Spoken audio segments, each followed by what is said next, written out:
The agenda for this introduction is I'm gonna present the course content. What are you gonna do?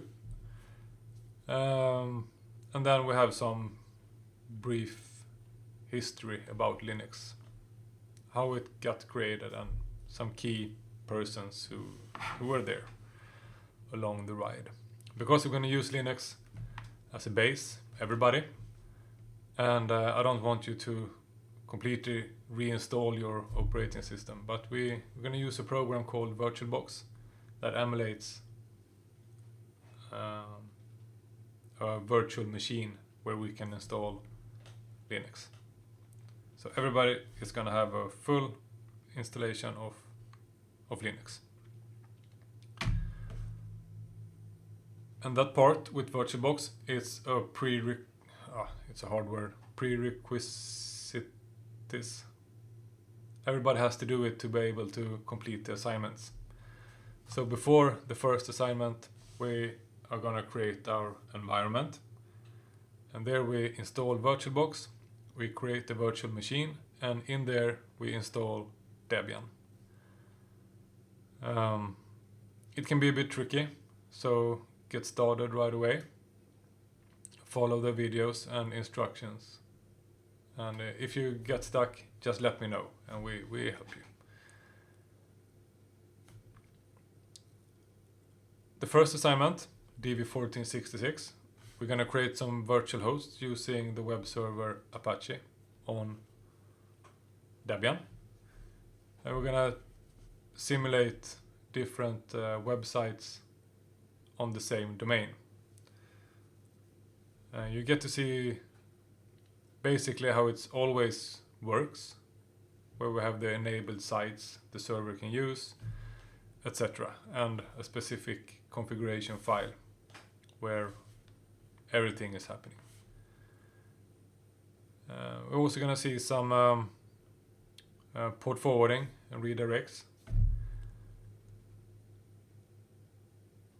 Yeah, that's about it. Second assignment, everybody's got to do it. It's Bash. And it's Bash both as a programming language and Bash as a shell. And we're going to see what the shell is in a minute. There are some labs where you get a small problem and then you type the solution. Then you can execute the script and see if you're correct or not. And at the same time train on Bash commands. Because I want everybody to be comfortable and familiar with the command line when we're done with the course. That's the main goal.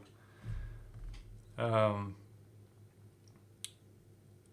also going to see where Linux is used, and most of the time where Linux is used, the usage is by the command line. So almost everybody is gonna end up in a terminal at some point, command line. And you're gonna be familiar with it, I hope. Okay, second assignment is about Bash. Third assignment is a little bit tweaked since the last year. We have regular expressions is the name of the assignment. There are several assignments. And the new one is called awk. It's you can say it's a programming language, but most of the time you don't use it as much as you can. You use it to solve some tasks. So they're going to create, I think it's 9 scripts using awk. And the name regular expressions is perhaps more valid on the other parts, where we're going to use a program called sed on the command line. It's a stream editor. You work with masses of text, either from a file or input from a user, or it can come from whatever. And then you process it line by line, and you use regular expressions to find patterns that matches. Before we had a bash regex lab as well, but it was it wasn't that good. So I switched it to awk instead.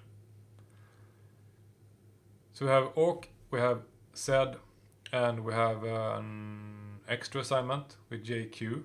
It's a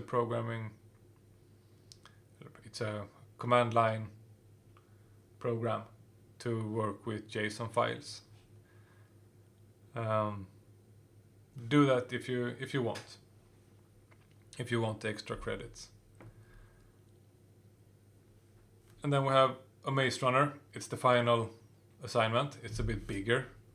You get a server. You get a node server that's already complete and working.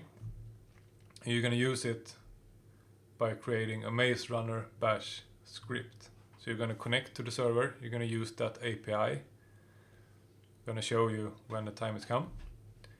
When you create the maze runner that's utilizing the server. So you have a client-server relationship. And a bit bigger bash program. And inside that script, you have to use some other programs as well from the command line. It's all gonna get clearer when we get there, one step at a time. Since it's only 4 assignments, it's gonna be, I think it's 2 weeks for each. So for DV1563, you get a bit of a soft start, where you have a couple of weeks where you don't have to do anything, but you can do something. Work with the prerequisites, the environment, or you can do the first assignment if you want. Unfortunately, you're not going to get the credits. Or you can start with the real assignments and you can finish the course early, or you can get yourself more time to the extra assignments. Do whatever you want. Okay, have I said everything here?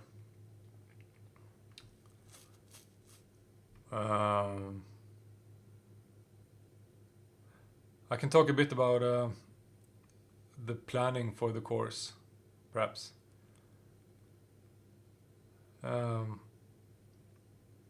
We have Tuesdays. There we have 2 hours. I think it's between 10 and 12. And every other week we have, well, I'm going to have an introduction on the assignment. I'm going to show you how to get started, perhaps how it can look when it's finished, and some tips and tricks. And then the rest of the time we're going to use Zoom, because it's a distance course. We're going to use Zoom, so you can still hang there and ask questions if you want. I'm going to be there between 10 and 12. All through the week, but especially Thursdays. We hang in Discord. And there you can also get help if you get stuck. You can ask questions. I'm there all week, but Thursdays are dedicated to the courses that runs now, and this is one of them. Yeah, we will leave it there for now. Oops. About Linux. Where does it come from? Why does it exist? And who were there? Back in '69 at AT&T Bell Labs, these 2 gentlemen worked. It's Ken Thompson and Dennis Ritchie. They had created an operating system called Multics. It's a time-sharing operating system used on, not for everybody. As you can see on the picture, the computers back then were not a small laptop everybody has. It's big institutions, schools, etc. Perhaps they had these kind of computers. But they wanted more people to be able to use Multics. They thought it was unnecessary for everybody to have these big computers. So they recreated Multics. They wrote it in C to make it portable. I think the first version is assembly or something. Since they worked at AT&T Bell Labs, their creation, they called Unix, had a license, unfortunately. So not everybody could use it unless they pay money.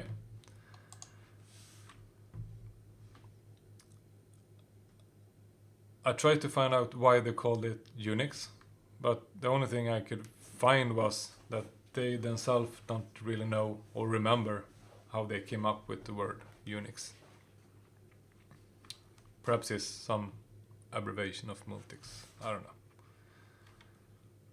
Okay, then we have Unix. Some people that thought the license was not too good was the people at University of California in Berkeley. They created Berkeley Software Distribution. It's an operating system, most of the time shortened as BSD. They stole some code from Unix and they made it open source so everybody could contribute and take part of the operating system. So in the 70s and 80s, there were a lawsuit process between Unix and BSD. Because in the end, they stole code from each other, as they said. I think Unix won in the late 80s. But then, the result of all this is that we have Unix-like operating systems. Because of the license, you cannot call them Unix operating systems. But Unix-like, we have FreeBSD and OpenBSD. I don't think they are used that widely anymore. More used are Mac OS, Linux, and I think Windows should have its place in the list nowadays as well. Mac OS, if you open the terminal, you're already inside a Unix-like environment. Because the Mac OS terminal and the Linux terminal have very, very much in common. And nowadays you can install Linux inside Windows as well. Now we have GNULinux. It's a war going on. Should you call it GNU/Linux? Should you just call it Linux? There are two different things, GNU and Linux. As we gonna see. These two people know a lot about that. To the left we have Richard Stallman, and to the right we have Linus Torvalds. These are the main characters for the explosion of Linux. Because Richard, he, I think we have it on the next slide. Yeah. He's the creator of the GNU project. He's a free spirit. He wants to share everything.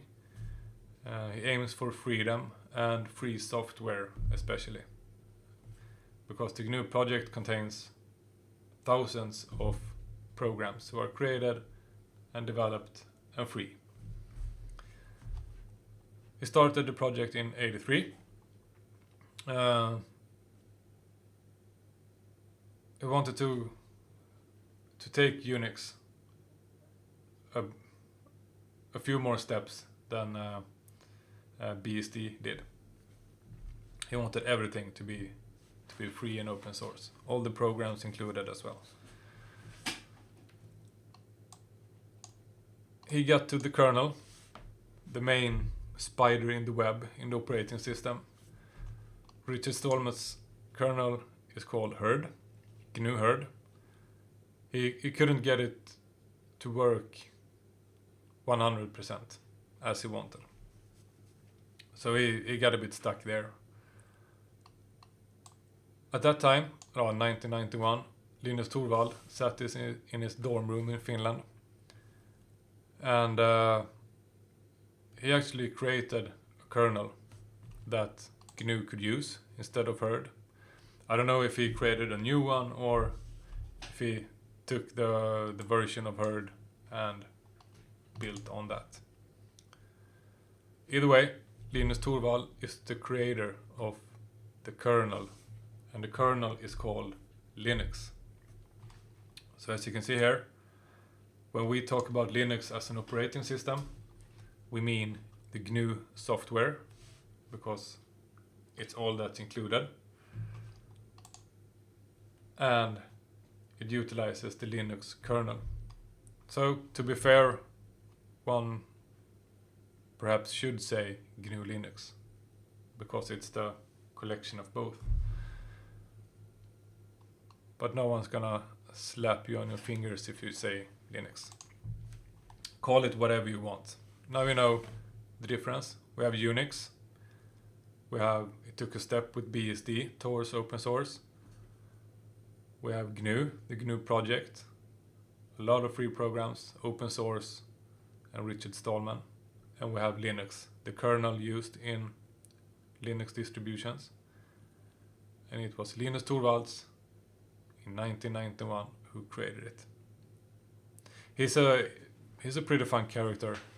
There are several interviews with him on YouTube. And he's a very introvert person, and he doesn't want to, he didn't at least, want to talk to a lot of people. But to be able to work on the kernel, he needed help. So it was open source, a lot of people contribute. But he actually created Git just to keep working on the kernel, but not have to talk to the people. I don't know if you know what Git is. It's a version control software. It's widely used, and especially by programmers and the code. You can have different versions and branches, and you can collaborate, and you don't have to say a single word to anyone. And he's the creator because he didn't want to talk to everybody that wanted to help. A fun side note. So where is Linux used? This is just I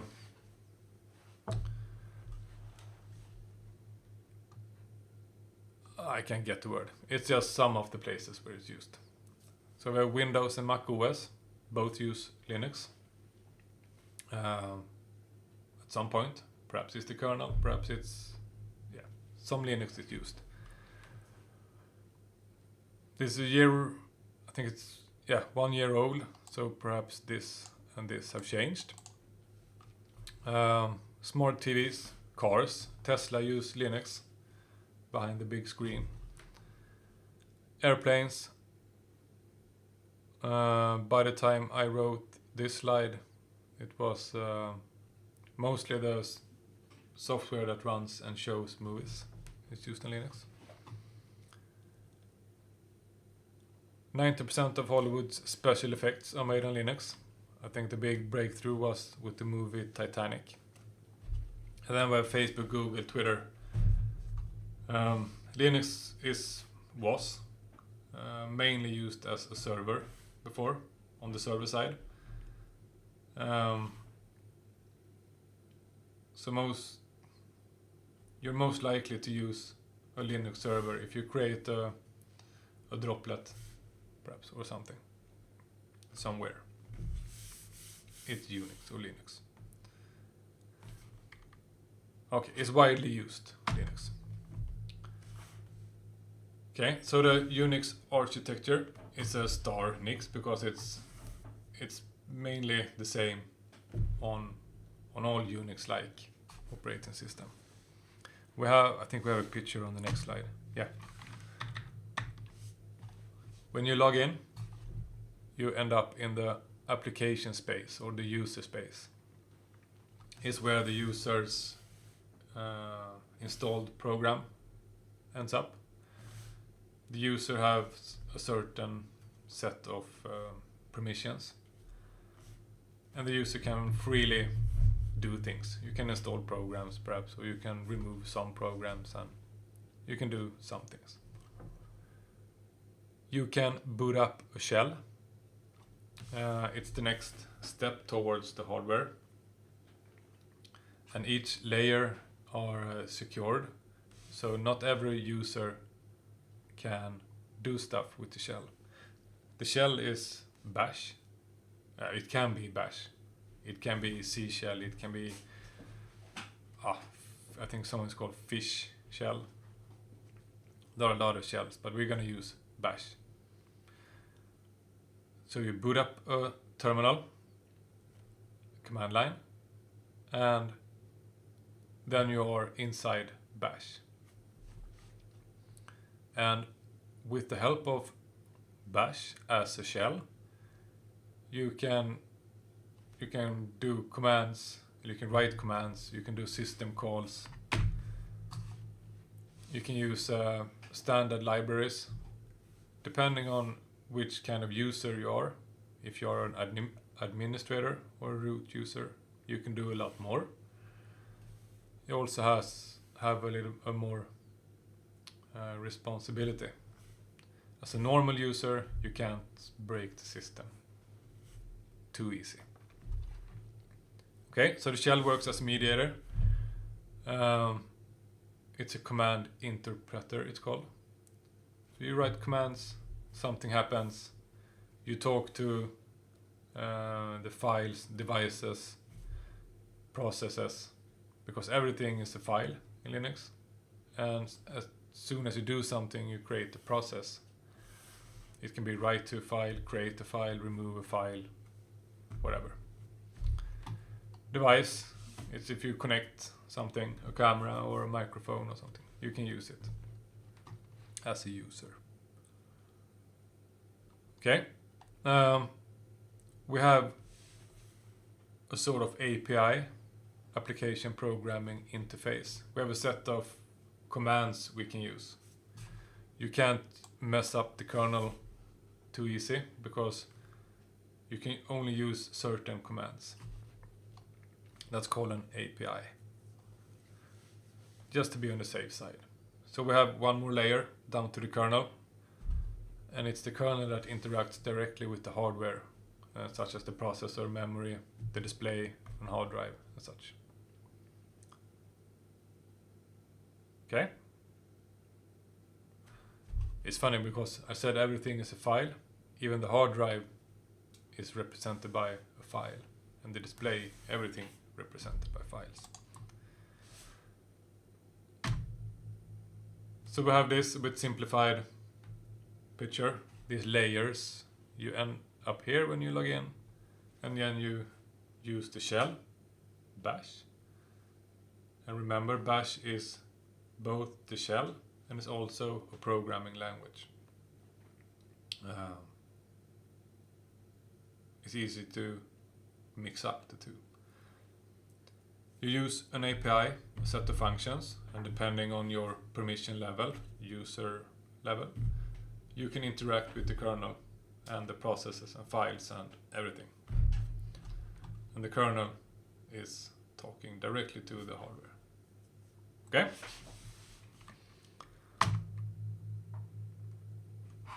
When we install Linux, we choose which desktop environment we want. There are no wrong environments, but they behave a bit differently, and some of them are more suitable if you come directly from Windows, or if you come directly from Mac OS. And then you have desktop environments that's basically, it's nothing. You have to install everything by hand. These are some of the most common.